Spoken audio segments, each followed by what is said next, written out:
A todos os que nos assistem, sejam muito bem-vindos, muito bem-vindas. Estamos hoje aqui com um convidado especial, Natan Cacheta, que vai falar um pouco sobre o seu novo livro com Luiz Gonzaga Beluso, As Avanças e Desavenças da Economia, que a gente até brincou que hoje acho que são mais desavenças do que nesse momento. E junto comigo aqui na mesa, o André Luiz Passos Santos, Murilo Tambasco e daqui a pouco o professor José Márcio Rego, que vai sentar conosco aqui também. Muito obrigada, Natan. Eu que agradeço. Registra o dia de hoje, né? Porque a economia se datar, porque as análises... Pois é, estamos no dia 18 de dezembro. Antes de eu entrar no estúdio, o dólar estava a 6,21. Não sei se mudou alguma coisa, eu não olhei mais. No aftermarket chegou a 6,29. Então o futuro está 6,30, eles deixaram. Fechou o futuro 6,30. E essas desavenças todas, hein? Tá maluco. É o pessoal com dinheiro querendo ganhar mais dinheiro. Essa é a explicação. Não tem nada a ver com o futuro do país, eles não estão preocupados com isso. A gente endinheirada querendo ganhar mais dinheiro. De onde são os meninos? O Murilo Tambasco da Facamp, né? Isso, me formei ano passado, em 2023. Economista. E André Luiz Passos Santos está terminando o doutorado? Eu devo defender agora no começo do ano letivo, né? E qual que é a sua tese? A minha tese ela fala sobre gastos sociais da União, no orçamento da União, entre 1946 e 1988, cobrindo a vigência de 2 constituições. Que bacana. O que a gente espera comprovar é que havia um estado de bem-estar social em curso, uma construção em curso pelo financiamento da União, e que em 64 isso foi interrompido. Né? Não só isso, né? Isso, entre outras coisas, foi interrompido, além de uma brutal concentração de renda, que começou já no Castelo Branco, depois se aprofundou ainda mais, né? Só com muita repressão para segurar uma coisa como essa. Né? Agora, isso aí me exigiu cair na biblioteca do Ministério da Fazenda, lidar com muita poeira, né? Porque parte desses dados estão digitalizados e outra parte não, e nem conseguiram digitalizar porque já foi feito em formulário contínuo, aí aquilo vai apagando com o tempo, só vendo mesmo. Né? Então, foram muitas idas até lá. Cada balanço desse tem umas 500 páginas em média. Uau. São 40 e poucos deles. Então, deu tempo de fazer tudo em 5 anos? Deu tempo de fazer tudo, apesar de todos os problemas das mudanças na forma de contabilização. Enfim, agora a tese já está... Já estou na fase da redação final, os dados já estão construídos, já está... Então você volta depois da banca para nos contar, né? É possível. Eu agradeço até. Mas, Natan, voltando a esse momento que eu acho que é interessante a gente tentar esclarecer um pouco, né, para quem está nos assistindo, que nós estamos vivendo um período pior do que deveria, né? Não precisava de tudo isso, né? O cenário não é essa tempestade toda que estão armando para nós, né? Na verdade, eu estava até comentando com os rapazes o seguinte, tá parecendo muito o que fizeram com a Dilma. Se você for olhar bem toda a pressão que foi feita com a Dilma, estão tentando fazer igualzinho agora, né? Eles alardeiam essa coisa, não, o país está entrando em dominância fiscal, forçam o juro lá para cima... tem esse movimento de especulação sobre o câmbio para, na verdade, tentar forçar o governo a fazer um ajuste fiscal um pouco mais ousado do ponto de vista do mercado, e isso vai, de alguma forma, jogar o país para um ritmo de crescimento menor do que o que nós vínhamos assistindo, né? Isso tem um risco eleitoral muito grave. É essa a aposta que tá, porque quando você cresce alguma coisa, reduz um pouquinho da pobreza, o pessoal já fica nervoso. Não pode isso no Brasil mais. Não, né? Distribuir renda... Isso aí não pode. Então, eles estão se aproveitando desse momento externo, eles estão querendo, para parafrasear um slogan da ditadura, eles estão querendo fazer uma ilha de rentabilidade no mundo em crise. Exatamente esse movimento que eles estão orquestrando. Então é uma chantagem, né? É uma especulação financeira que não tem nada a ver com o país. Nós estamos com o menor desemprego da história, o país está crescendo, você tem movimentos aí de investimento, de um olhar para frente, é muito interessante, mas a opinião do mercado nem sempre quer dizer o que está acontecendo e não está interessada no que é melhor para o país. Então, O que eu tenho lido também, o argumento, né, é que estamos vivendo um problema de credibilidade. O que não é verdade, né? não, mas aí que tá, eu ia perguntar, credibilidade de quem? Né?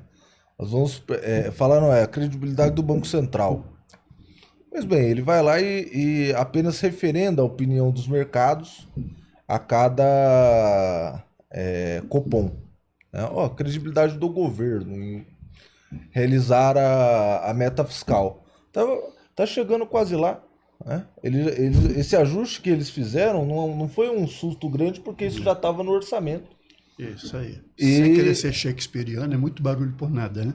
Exatamente. É muito barulho. Nós vamos fechar o ano excluídas as assistências ao Rio Grande do Sul e as queimadas na Amazônia e no Pantanal, que já estavam fora mesmo do arcabouço.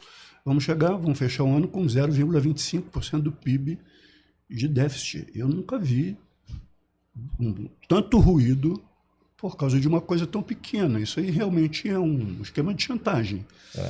É um esquema de chantagem e eu calculo que deve ser por causa de um palavrão que o governo colocou nessa proposta, que é taxar as rendas elevadas. Essa é a chantagem que está acontecendo agora. Talvez fosse mais fácil se tivesse feito no governo Lula 1, né? Agora é mais difícil, né? Tem uma questão aí, eu estava vendo ontem a relação entre o resultado primário e o nominal, né, ou seja, aquele... antes e depois dos juros. Antes e depois dos juros, o primário antes dos juros, se você acrescenta os juros, dá um nominal, a variação da dívida. Se você olha de 2002 para cá, que é a última série de dados, a última metodologia ajustada, você vê que o governo, na verdade, nunca, o primário nunca passou de 20% do nominal. O resto foi tudo juros. Né? Se você pega até 2014, na verdade, o primário fazia um esforço de redução. Porque você teve superávit de 2002... 98, né? Isso. De 98 para frente, você teve superávit consistente. Né? O mais engraçado de tudo é que se nós pegarmos e observarmos esses gráficos, nós vemos que o Japão, por exemplo, que tem a maior relação dívida PIB do mundo, é mais que o dobro da nossa. Né? A relação é de mais de 90%, tá? De primário contra apenas menos de 10% em final, né? Em déficit final, porque comprova que o juro tem um peso muito pequeno numa dívida muito grande. No Brasil acontece exatamente o contrário. Né? 80% do crescimento é juros e 20% é devido ao déficit primário. Então você vai falar de dominância fiscal de que jeito? Né? Tem até o pessoal tentando ajustar essa teoria, porque para ver se encaixa? Dentro da chamada teoria fiscal dos preços, né? Uma coisa que surge nos anos 90, tem um economista chamado Olivier Blanchard, que ele faz a teoria da dominância monetária. Foi diretor-geral do FMI. Exatamente. Ele diz, quando você tem uma taxa de juros muito alta e que, na verdade, você não consegue reduzir essa taxa de juros dentro do seu sistema financeiro, você acaba gerando um encargo fiscal enorme e você obrigatoriamente acaba fazendo com que o governo tenha que gastar menos, investir menos, etc. Isso leva a uma queda do PIB e, no fim das contas, a redução da relação dívida-PIB, que é o que você queria, acaba não acontecendo. Na verdade, a dívida aumenta. É o que nós estamos vendo no Brasil desde 2014. uma tentativa reiterada de cortar gasto, de limitar os gastos e a dívida só cresce. É preciso. Existem várias correntes em economia, né? Mas vamos, a grosso modo, vamos dividir em duas. Os ortodoxos, os heterodoxos, onde nós nos filiamos, né? Nós somos da Escola de Campinas, né? Então nós seguimos a heterodoxia. Nós preferimos olhar a economia pelo lado da demanda, né? Keynesiano isso, né? O empresário não investe porque ele tem confiança que um dia o governo vai pagar suas contas ou não, né? Parafraseando lá o Prêmio Nobel Paul Krugman, a fada da confiança, né? Não é por isso, é pela demanda. O empresário investe porque ele tem no mínimo, a perspectiva de que ele vai ter demanda para esse aumento de produção dele, né? E isso depende do mercado interno, depende da exportação, né? Então, toda essa coisa de cortar gastos, ela despreza uma coisa que é muito importante para nós, né? Existe o circuito gasto-renda, né? O gasto de um é a renda do outro. Você imagina, se você deixar de ir na manicure, deixar de ir no cabeleireiro, for menos vezes, eles vão ganhar menos, né?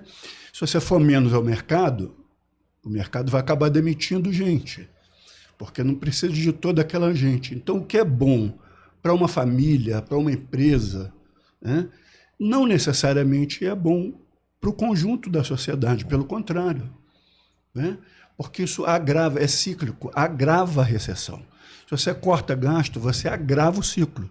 Você leva o ciclo mais para o fundo, você causa muito sofrimento para obter um resultado que poderia ser obtido de outra maneira, né? Nós entendemos que o Estado deve atuar contraciclicamente. Ou seja, no momento de baixa de produção, o Estado tem que fazer o chamado investimento autônomo, né? Ele tem que gastar para ativar a economia. E a hora de poupar é a hora que a economia está andando e que o setor privado está investindo, né?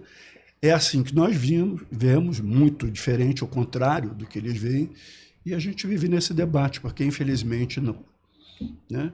Eu costumo dizer que na grande imprensa, né, em se tratando de defender essa ortodoxia de corte de gastos, o máximo que eles permitem de variedade de opções é os que são a favor, os que são muito a favor e os que são desesperadamente a favor, né?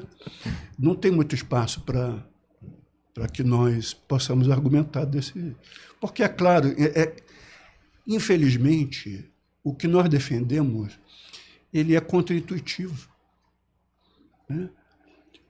Você dizer, olha, se uma empresa, se uma pessoa, se o governo gastar mais do que ele arrecada, vai você fazer isso, você vai quebrar, né?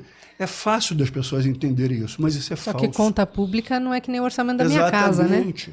Por várias razões, né? Primeiro, porque o governo primeiro, ele tem crédito praticamente ilimitado, né? É uma balela essa história de que uma economia quebra na própria moeda. Isso não existe. Isso não existe. O governo emite real. Então, como é que ele quebra em real, né? As economias quebram, a Argentina está passando por todo esse problema grave porque não tem dólar. É uma economia muito dolarizada e que não tem dólar. Isso aconteceu no Brasil no começo dos anos 80. Nós não tínhamos dólar para pagar a dívida. Nos endividamos muito nos anos 60 e 70, com taxa de juros flutuante. Veio o choque de juros em 79, do Paul Volcker, né? E a dívida ficou impagável. Nós entramos numa rota de moratória, porque não tinha outra saída, né? Isso quebra o país. Agora, na própria moeda, é impossível isso acontecer. A gente não quer dizer também, existem correntes que defendem isso, né? Que isso é como um saco sem fundo. Também não é assim.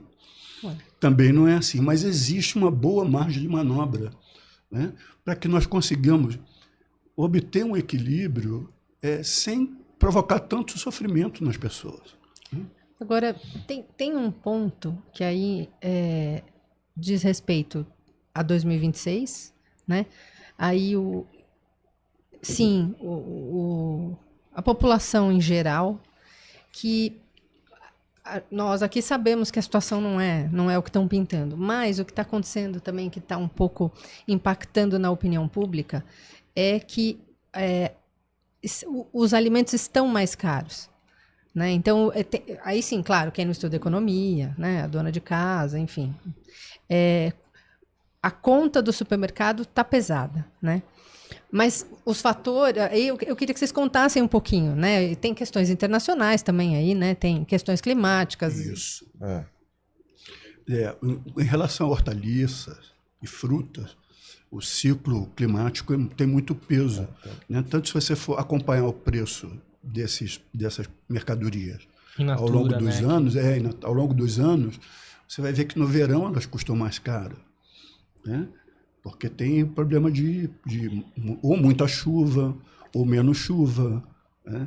E esses produtos eles são muito perecíveis, né? Então é natural que isso aconteça nessa época do ano. A partir de abril eles começam a baixar. Só que agora as estações não estão mais... Não, né? é a mesma coisa que acontece, por exemplo, com o etanol. Sim. Com o ciclo da cana, né? Então, mas e os estoques reguladores?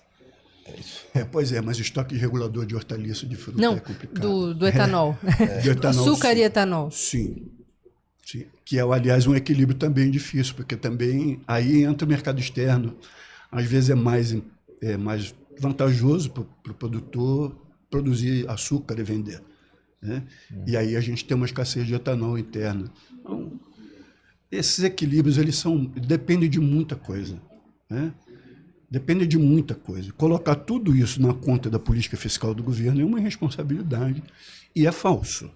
É mentiroso, isso é um argumento mentiroso. E tem uma questão. A economia brasileira ela é dramaticamente indexada. Você tem o câmbio, todos os preços, os setores chaves da economia, eles são indexados ao câmbio, a alguma commodity, ou algum índice de preço. Ou algum índice de preço qualquer. Isso faz um mal danado para a economia. Por quê? Como é que acontece essa coisa, né? O pessoal do Plano Real, eu de vez em quando vejo eles comentando, eles acham que acabaram com a indexação. Na verdade, eles trocaram a indexação. Da inflação inflacionária para a hiperindexação cambial, né? Não fizeram o Plano Real. Quando isso estoura em 99 na mão do seu Gustavo Franco, né? Eles fizeram um filme péssimo sobre isso. Quando isso estoura, eles trocam novamente, eles arranjam uma coisa em cima do chamado tripé macroeconômico. Aí surge a coisa das metas de inflação, a ideia de que a política fiscal ela deve ser neutra, restritamente neutra. Né? Exatamente. Do câmbio flutuante, que o câmbio flutuante. Era controlado. Né? Qual é a questão aí? Você não acaba com a indexação, você espalha ela, você pulveriza ela pelos principais setores da economia, aqueles que formam realmente o preço das coisas. E isso começa no setor financeiro. Por exemplo, dá um exemplo disso que você está... Se a gente pega esse exemplo agora, o pessoal sabe que mexer no câmbio dá na inflação. Você vai importar o trigo, ele vai estar mais caro, isso vai bater no preço do pãozinho de todo dia e assim vai para uma série de preços. As commodities alimentícias elas são dolarizadas, não tem como. Isso vai virar, em algum momento, isso vai virar a inflação, né, geral de preços, nível geral de preços. Isso vai bater, com certeza, no movimento do Banco Central. E o camarada que vai ao Banco Central olhar quanto ele acha que vai estar a taxa de juros, ele olha o perfil dos títulos disponíveis, 90% quase da dívida pública brasileira pós-fixada. Então ele sabe o seguinte, se ele mexe no câmbio vai dar inflação, se der inflação o juro sobe. E se o juro subir eu ganho dinheiro. Exatamente. Então esse movimento ele começa no setor financeiro e vai, a verdade, para todo o sistema de preços. E isso está motivado pelo seguinte, os preços na economia que nós assistimos, como o professor Beluso fala, a economia monetário capitalista, eles são formados no futuro, eles não são formados no presente. Né? Você não tem aquela coisa, a relação oferta e demanda tradicional. Eles são formados no futuro, aquilo que o pessoal espera que eles vão ser no futuro. Então, essa passagem do futuro para o presente, ela é registrada nas chamadas curvas de juros. Né? Aí o camarada vai lá, olha a inflação subindo, olha o câmbio subindo, ele já vai lá no Tesouro e exige 8% mais IPCA, como está acontecendo agora. O Tesouro abriu leilão agora de 8% mais IPCA. Isso é maluco, você ter 8% de taxa real. Né? A gente estava discutindo a questão da estabilização da dívida. Veja o seguinte, você está tendo 8% de taxa de juro real e está crescendo 3% ao ano. Esse juro não é tão alto nem na Rússia que está em guerra. Exatamente. Ou seja, você pode esperar pelo menos 5 pontos percentuais a cada ano de aumento da dívida. Né? Por quê? Porque você está crescendo menos daquilo que você está, na verdade, transferindo ao setor financeiro. Você está tirando dinheiro da sociedade, renda da sociedade, para transferir ao setor financeiro. O que ele chamava isso de rentier. Ele chamava isso de rentista. É o cara que extrai renda, na verdade, tirando da possibilidade de gasto da sociedade. E ainda tem a cara de pau de dizer que trabalha. Exatamente. Mas eu acho interessante notar como esse argumento é simplificado, né? Em 2017 saiu um livro do professor Beluso com o Gabriel Galípolo, Manda Quem Pode, Obedece Quem Tem Prejuízo, em que eles falam que o mercado de notícias privilegia as notícias do mercado, né? De tal forma a criar uma relação determinística que mais gasto igual mais inflação. Né? O Natan citou a questão do tripé, né? Desde 99, a grosso modo, a gente pode falar que essa coalizão rentista, talvez chamar assim, que se instaura aqui, né? Dá total e absoluta prioridade à inflação como método, né, de combate a todas essas questões. E essa simplificação do debate é o que eu acho muito triste hoje em dia. Né? Mas veja, não é bem uma simplificação. Né? Na verdade, é uma captura. Sim, com certeza. Das narrativas, saiu uma reportagem da revista Piauí, recentemente, dizendo que 80% das notícias econômicas do período que eles estudaram saíram em veículos que são de propriedade de bancos, de fundos de investimento. Exatamente. São de propriedade do mercado financeiro de alguma maneira. Né? E eles, quem paga a música, quem paga a conta, né, determina qual é a música que vai se dançar. O que está acontecendo hoje é chantagem. Né? Agora, isso envolve risco.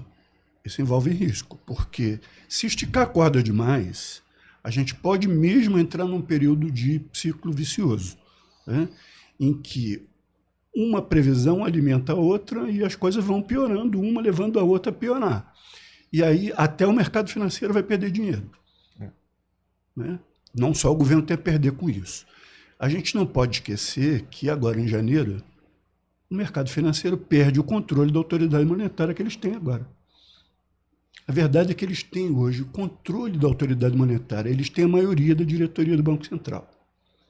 Na porta giratória que saiu de um banco, entrou no Banco Central, sai do Banco Central e volta para o banco.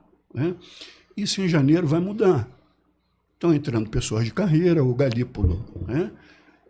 Que é uma pessoa com uma formação diferente, com uma visão diferente, tecnicamente excelente, mas que não tem essa visão de tesoureiro que desculpa, eu gosto de chamar ele assim, o Bob Fields III. Eu gosto de chamar ele assim porque o avô dele, está nas memórias lá, o avô dele odiava esse apelido, então é legal. É o Bob Fields III. E o Galípolo fechado com o Lula, né? Então, a partir do ano que vem, nós vamos ter que o Banco Central diminui, perde essa característica de ser completamente dominado pelo mercado. Né? Então, parece um movimento de dizer assim, olha, vamos fazer o máximo que a gente puder agora, porque no futuro a gente não sabe como vai ser. Eu tenho um pouco de suspeita a respeito de o quão vai pender para uma coisa mais civilizada, viu? Porque a forma como a coisa tá feita, né? E sobretudo a obrigação que nós temos dentro do atual sistema de metas dificulta até quem é mais arejado de operar ali dentro, né? Na verdade, você perdeu uma grande oportunidade no primeiro ano de governo do Lula de mexer na meta de inflação. Você perdeu uma grande oportunidade ali. Você mudou o intervalo de convergência, é verdade, que foi uma coisa importantíssima, vai ajudar e tal.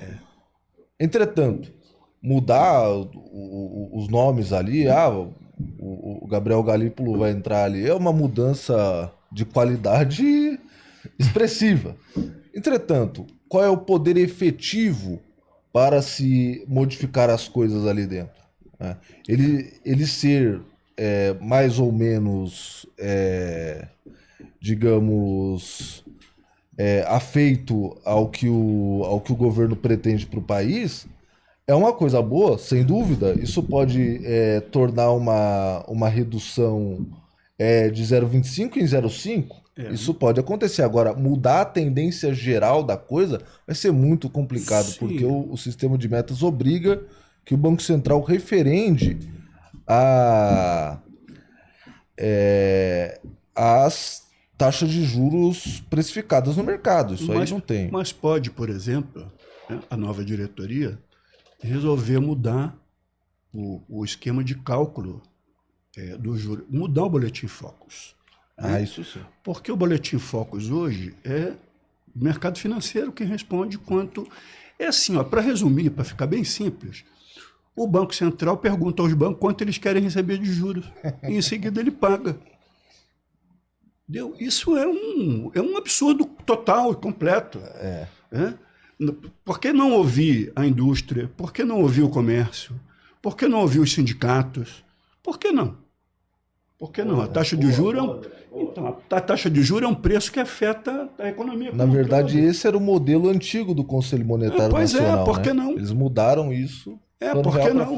Hoje, essa captura do Banco Central pelo mercado é que precisa ser combatida. Com e certeza. esta é uma forma. Esta é uma forma, porque eles hoje determinam tudo. Né? E tem poder de chantagem se você não seguir. O que é mais grave ainda. Né? Nós não entregamos a porta do galinheiro para a raposa, nós entregamos tudo, a galinha, tudo. A granja inteira. A raposa estão dominando.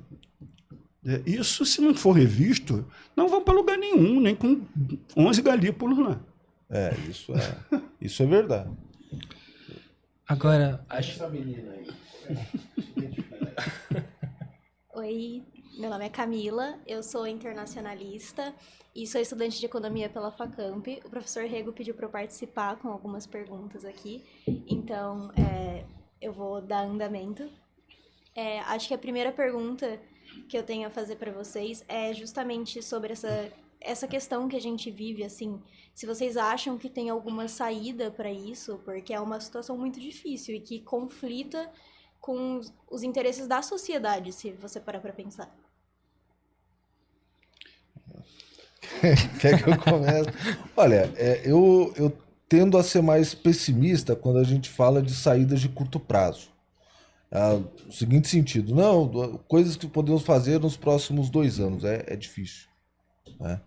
É muito difícil. O governo vai ter que, na verdade, desculpe a expressão, vai ter que rebolar para segurar alguma coisa de investimento, de gasto primário, não entregar os pontos e chegar com algum respiro do ponto de vista da economia em 2026.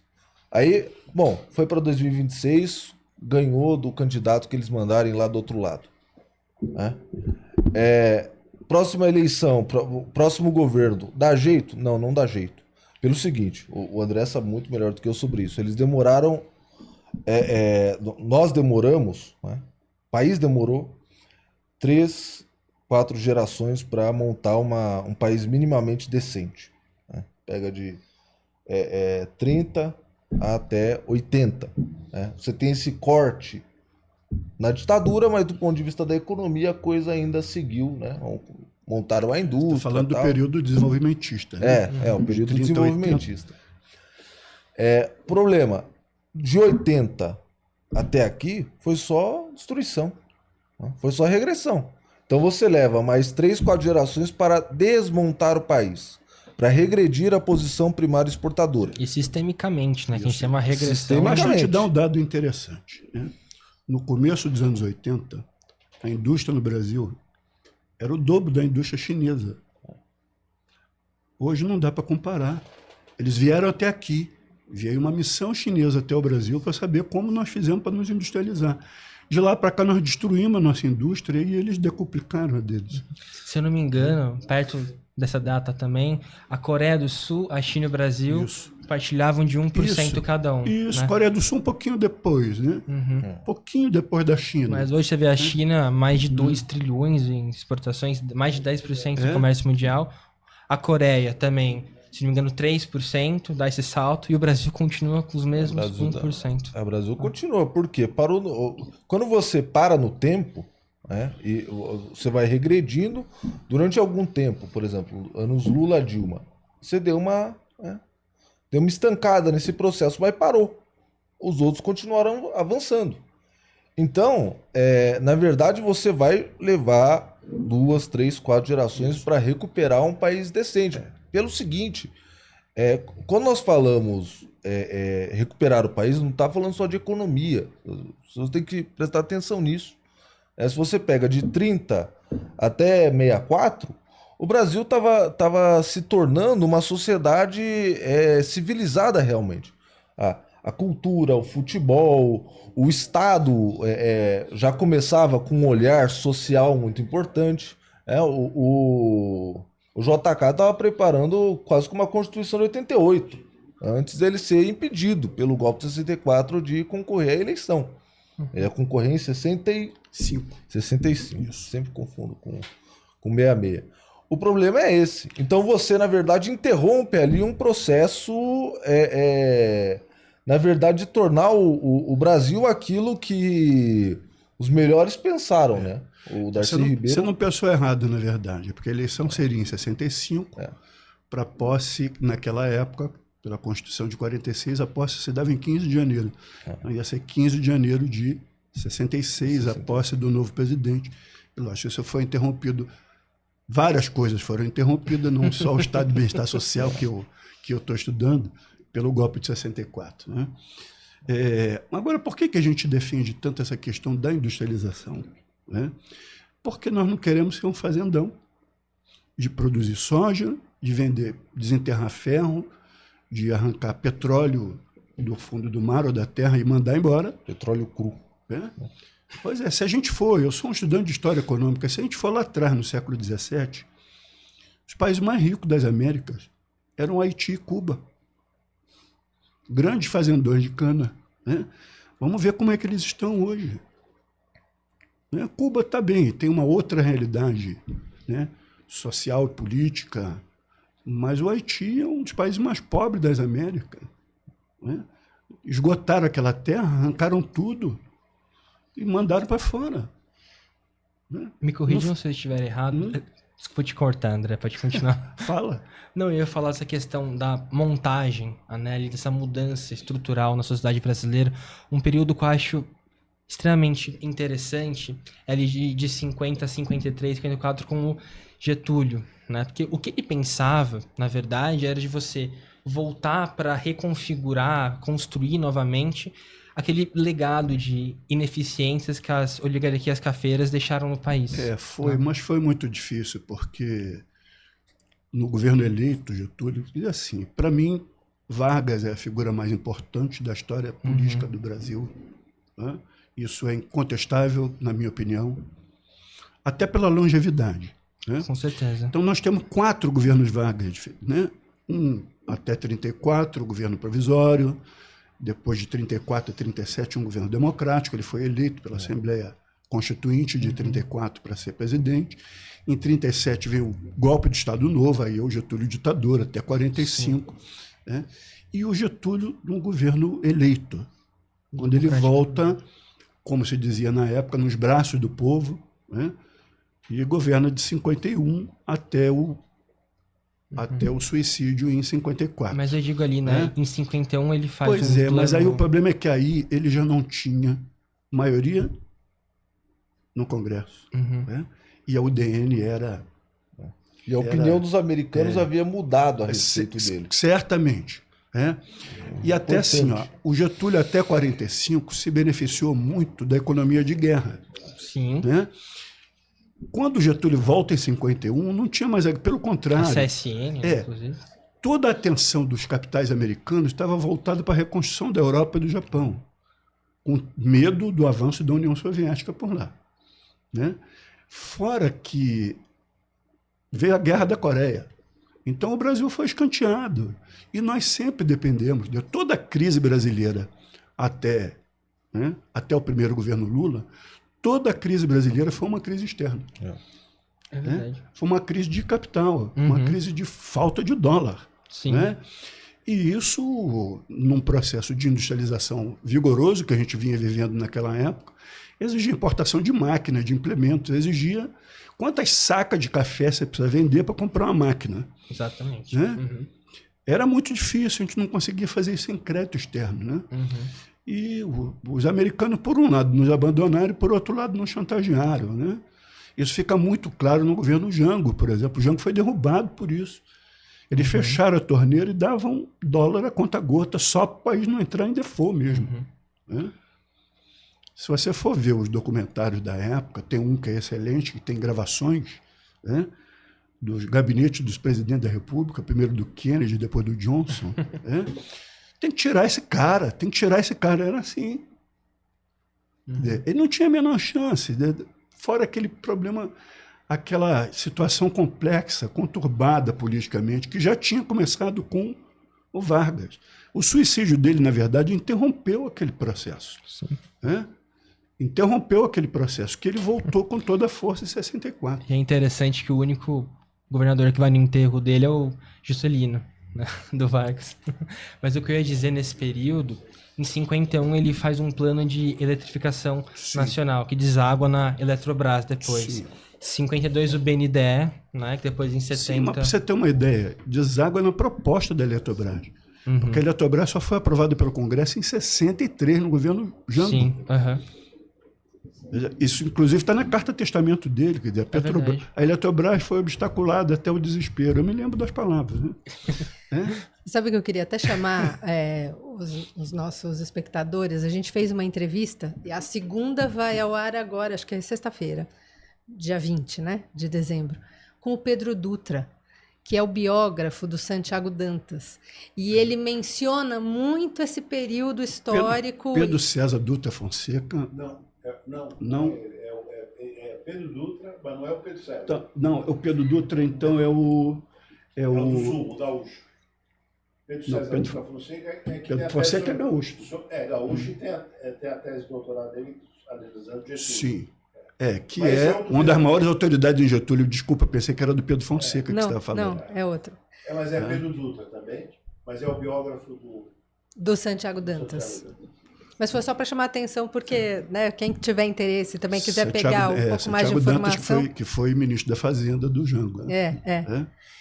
Eu queria perguntar para vocês, dentro de todo esse contexto que vocês estão trazendo para a nossa audiência, a gente também passou por uma reforma trabalhista, reforma da Previdência, mas falando especificamente da questão do trabalho.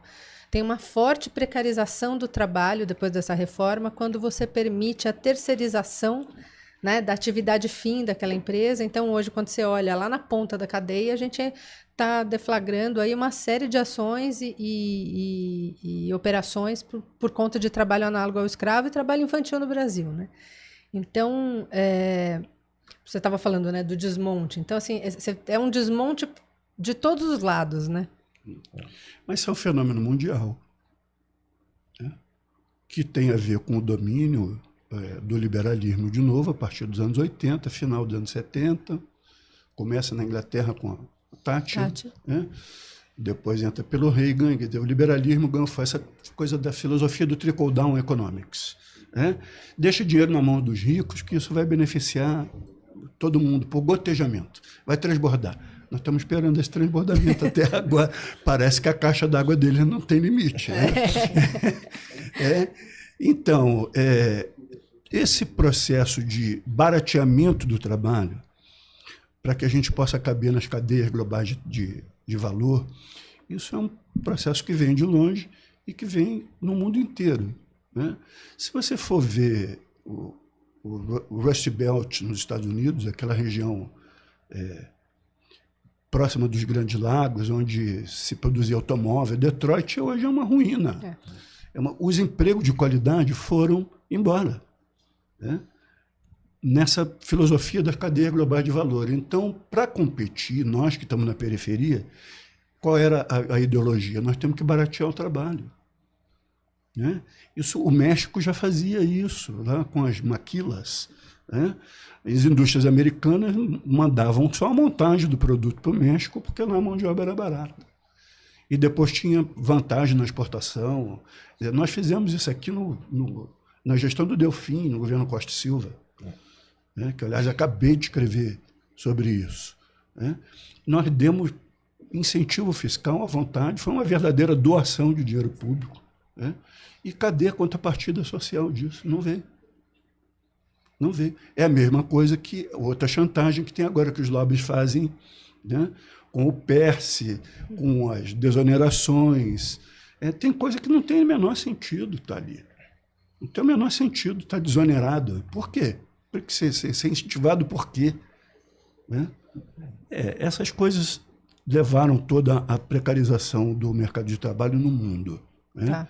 E vem o trabalho por plataforma, que é a expressão mais acabada disso. Nós escrevemos um trabalho a respeito, terminamos em outubro do ano passado. Outubro do ano passado. Vamos 6 meses pesquisando.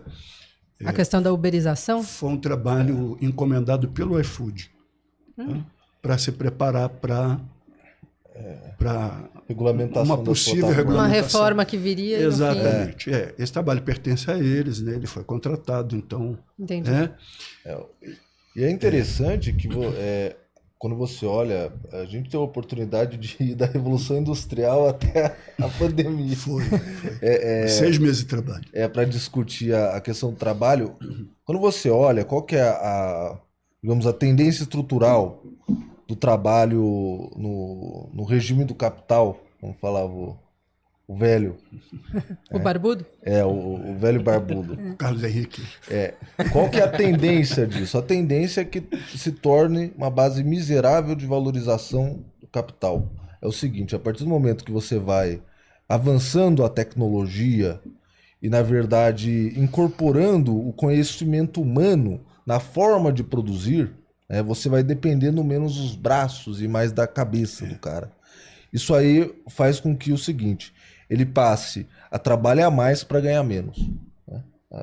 Mas falei tudo certo isso... a tal da mais-valia relativa? Está certo, é isso mesmo. Mas isso tem 2 limites. Isso tem 2 limites. Isso esbarra, por um lado, no enfraquecimento do mercado interno. Lembra que nós falamos lá atrás do circuito gasto-renda? É menos gente gastando, é menos gente com poder de gastar.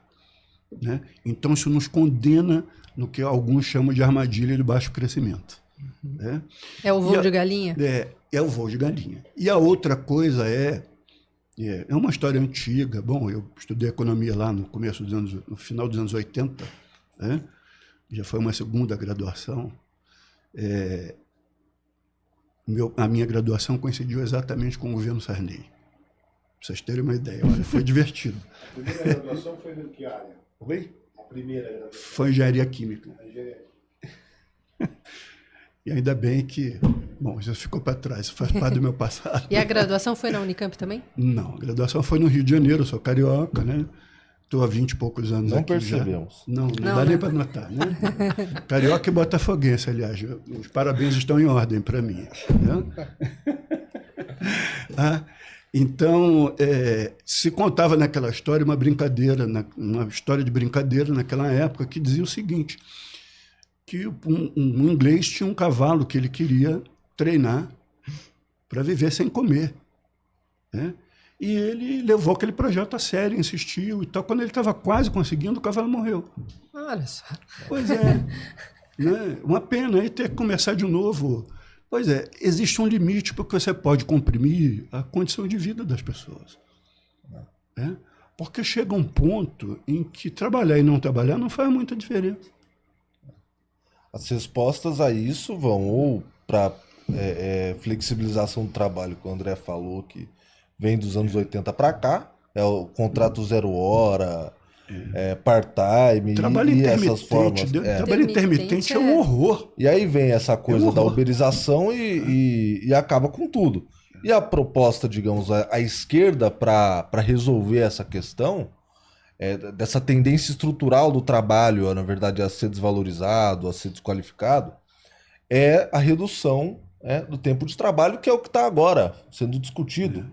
O fim da escala 6x1 é uma ideia que está posta também, de você reduz a escala de trabalho e põe mais gente para trabalhar, porque não vai ter emprego mais para todo mundo. É o Instituto McKinsey, né? Não é lá bem gente de esquerda falando. Eles publicaram em 2017 ou 2018 um relatório falando o seguinte, ó, até 2040, 60% da força de trabalho manufaturada vai ser substituída por máquina. Eles recentemente se assustaram. A gente achou que era 2040, não vai ser antes. Porque a coisa da inteligência artificial, ela está avançando. Acelera demais, né? De uma tal forma, de um tal modo que muito provavelmente nós vamos assistir esse movimento muito antes. E para onde é que vão essas pessoas? Pois qual é a solução para isso? Né? Vamos criar câmaras de gás? Ou será que vai haver uma revolução? Ou trabalhamos menos para podermos trabalhar todos? E para aproveitar a vida também, porque não isso. adianta você evoluir a tecnologia e ter a oportunidade do tempo livre Isso é e bom não para o turismo, aproveitar. é bom para o serviço, é bom para o lazer, é bom para a cultura. Para a cultura, claro. Isso talvez seja o futuro que nós precisamos construir. Agora, nós estamos num momento em que o Gramsci chama de empate catastrófico, né? Nem o esquema velho morreu e ainda tem força para resistir, e nem o novo ainda é visível, ainda está claro no horizonte. Então, nesse lusco-fusco, né, é que nós estamos vendo na Previdência, né? Nós estamos vendo vários monstros por aí, né? Outra entrevista que eu sugiro que assistam do Jorge Félix, que pesquisa justamente essa questão, né? Infelizmente, a gente vai ter que encerrar. Não, ainda tem. Ainda temos quanto? Ainda tem 9 minutos, 10 minutos, tem. Então queria fazer mais uma pergunta. Zé Márcio, por favor. Só fazer uma pergunta para os três brilhantes meninos. Se explorasse o ano eleitoral de 2026, né? Se vocês explorassem, pudessem fazer uma digressão mais política, claro, mais introduzindo a economia, porque você falando da coisa do fazendão, etc., né? Tem alguns candidatos postos, né? Fora o Lula, evidentemente. Tem Aldo Rebelo, que é candidatíssimo, e a turma não está percebendo ainda, e se viabiliza com a saída do Bolsonaro, né? Então, Aldo Rebelo, Lula... Tarcísio? Eventualmente... Tarcísio já declarou publicamente que ele pretende se candidatar à reeleição.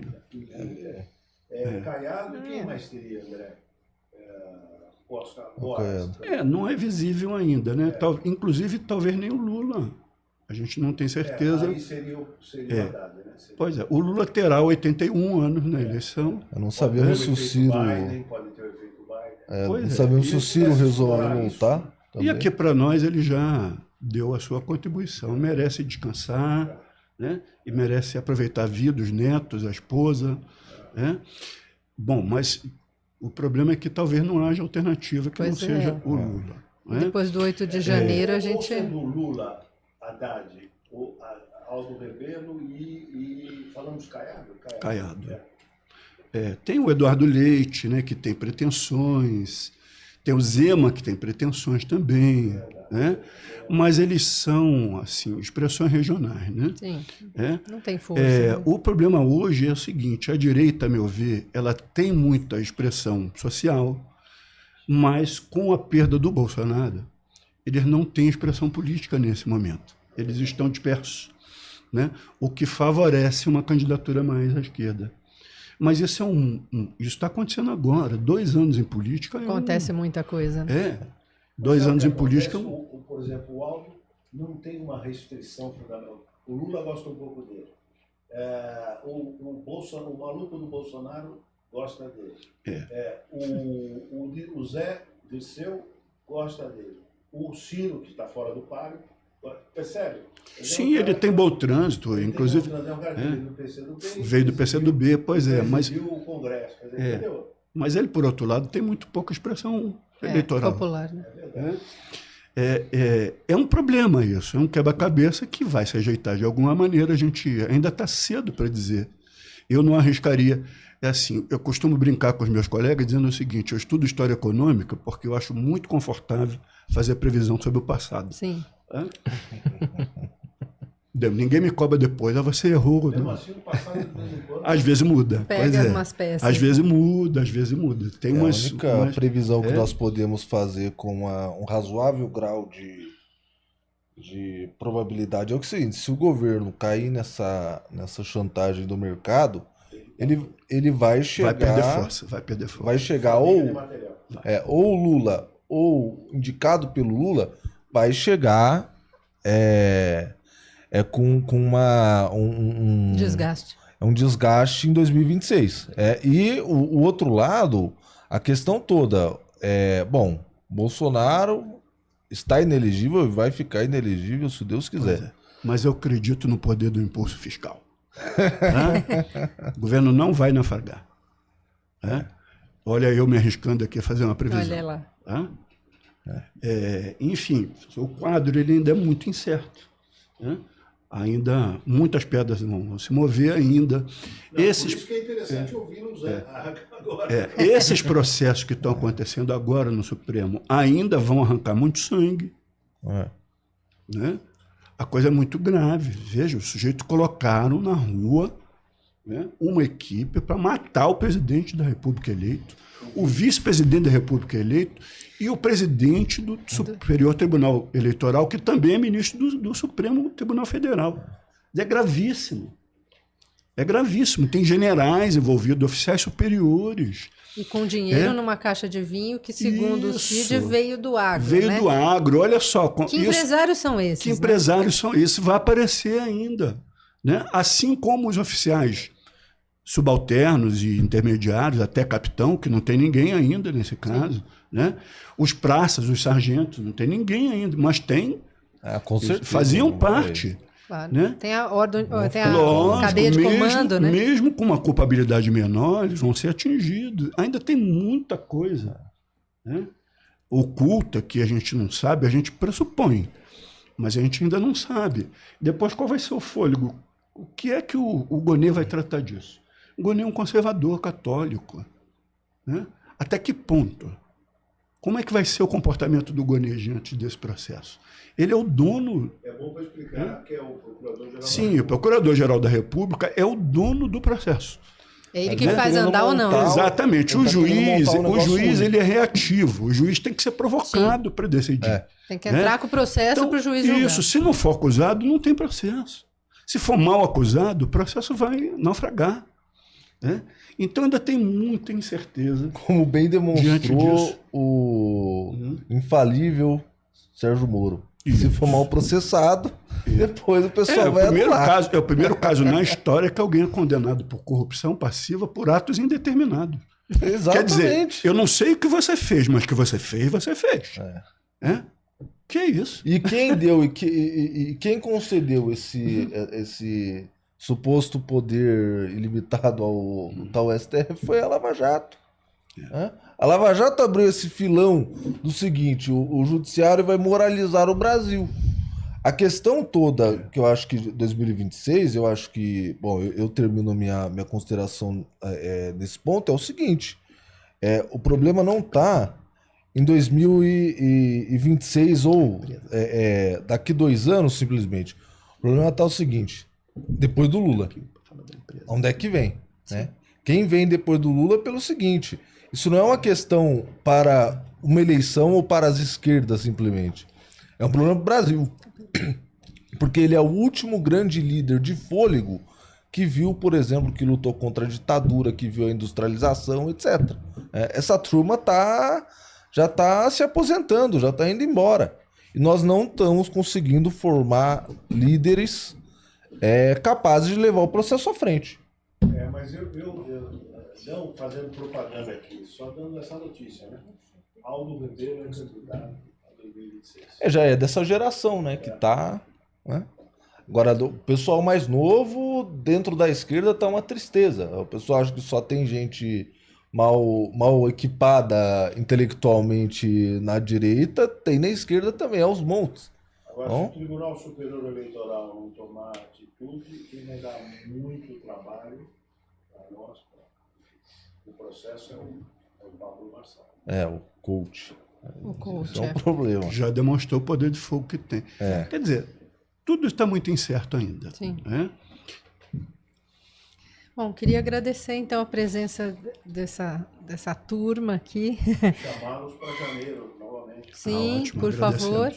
agradecemos. Eles estão com uma consultoria também, o Zé Mar chama BPCT, né? Liderada pelo professor Beluso, que é o B.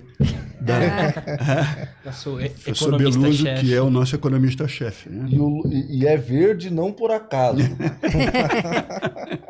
Não vamos falar de Palmeiras sem ele presente. Claro, topamos, claro. Depois que o Trump assumir, acho que também a gente vai ter uns temperos interessantes no meio do Tá caminho, né? ótimo. Então, se alguém quiser contar com as nossas análises, seja setoriais, Repete o nome. é BPCT Consultoria Econômica. Né? Nós temos uma parceria agora Queria também. dar um número aí de telefone? Ou... Não, A gente pode pôr na legenda. o e-mail é BPCT Consulta, BPCT. Né? Isso. Bola, Repete, André. pato, cachorro e tatu. Isso. Consultoria Econômica, tudo junto, BPCT Consultoria Econômica, @gmail.com. Estamos no Instagram, no LinkedIn. Estamos no Instagram e no Comentada a LinkedIn parceria também. Estamos lançando agora uma parceria, né, com a ICO Consultoria, que é uma prestigiada consultoria de parcerias público-privadas, concessões e privatizações de serviços públicos, lideradas pela Isadora Cohen e pelo Fernando Marcato, né? Então estamos unindo forças, fortificando as análises, né? Estamos 100% à disposição para serviços econômicos. Inclusive, acabamos de lançar nossa primeira newsletter conjunta. isso. Né? Sobre os acordos Brasil-China. Em que nós discorremos sobre esses acordos recentes entre o Brasil e a China. Bom, interessa Muito muito bom. para nós vocês voltarem. Será um prazer. Rio de Janeiro. Será um prazer. Vamos sim. Maravilha. Muito bom. Muito obrigada. Obrigado a vocês. E até a próxima. Nós é que agradecemos. Eu esqueci só de falar, curta o nosso canal, compartilhe, aperte o sininho, a gente acaba pegando esses jargões aí do mundo digital, né? Obrigada, gente.